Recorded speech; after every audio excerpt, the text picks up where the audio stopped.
one of our characteristics is we've got strong link with industry, and some of the research we've done in the past is being used in companies like Facebook and others. And what it means for you if you study in this master is that all the teaching is done by people who are experts in their respective area and in the field.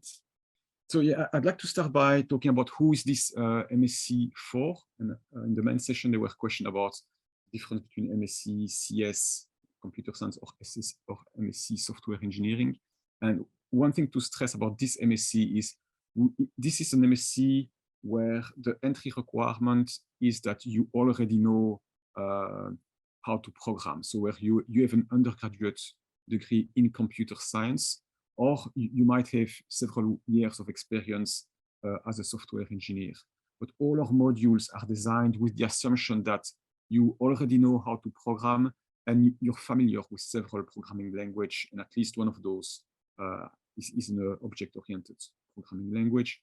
We also assume that you've got good knowledge of all the fundamentals of computer science, so things like algorithm, data structure, operating system, networks, database, the software lifecycle activities, some software modeling. So we assume you've already studied that, and we also assume you've applied them a little bit in some project that might be university project, or it could also be in industry, but we assume you have this knowledge and you've applied it. And the purpose of this MSc is to bring your software engineering skills to the next level. So if you have no background at all in computer science, or you don't have that background, a better MSc for you would be the generalist MSc in computer science that does not have these prerequisites. And so what we do in this master, so really the teaching philosophy that we have is to learn by working on a real problem.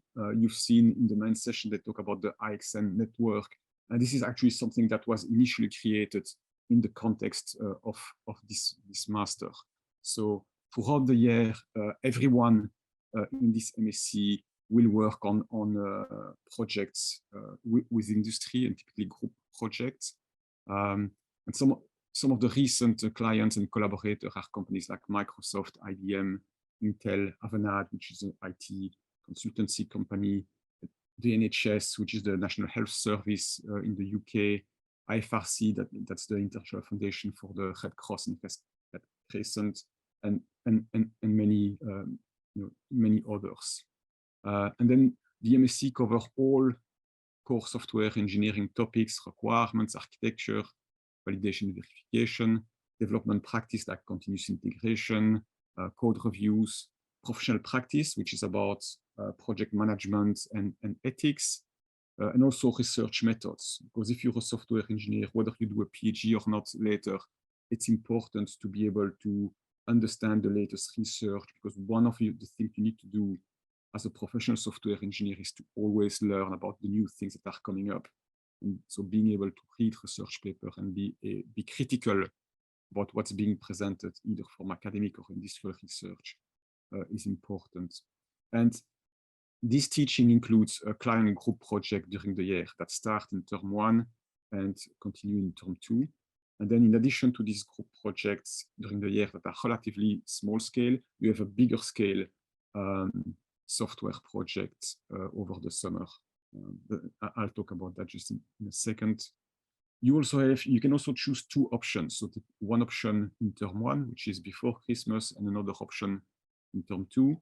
And then the last part of the MSc is a group project, is your summer project. And there's two possibilities. Either you do a group project that would typically be working on a real world project with for a client, usually a company, or you can also choose to do a research project with one of the academics in the department. And this would most often be an individual project. And that's what Carol did last year. And so this will be hard work. It's 12 months of hard work, but the outcome pays off. The outcome will be you'll be among the best qualified software engineers in the world. And as you probably know, this is software engineering job are often constantly ranked among the best jobs in terms of employee satisfaction, good salary. It's the kind of job that people are often happy to do. So it's a good career to choose. And so I mentioned that Carol was a student last year and has just started a PhD with us. So Carol, you want to talk about what was your experience for this master last year? Yes, thank you, Emmanuel. First, I apologize for any background noise that you might hear. I was a student last year in the master's program. I chose to do the research project because I knew going into it that was kind of my goal of I wanted to continue in academia. So I went down that route, and after graduating, I applied with the supervisor that I worked with during the program. It's Dr. Justina Petke, and I've continued on to become her PhD student. So I really encourage you when you're applying, thinking about what you want to do next and seeing how this fits with your career goals. And also when you're choosing between a group project or a research project, when you're choosing your optional modules or thinking about the IXN work that you're going to do, really thinking about what you want to do next and make the choices kind of to complement what you hope to do after graduation.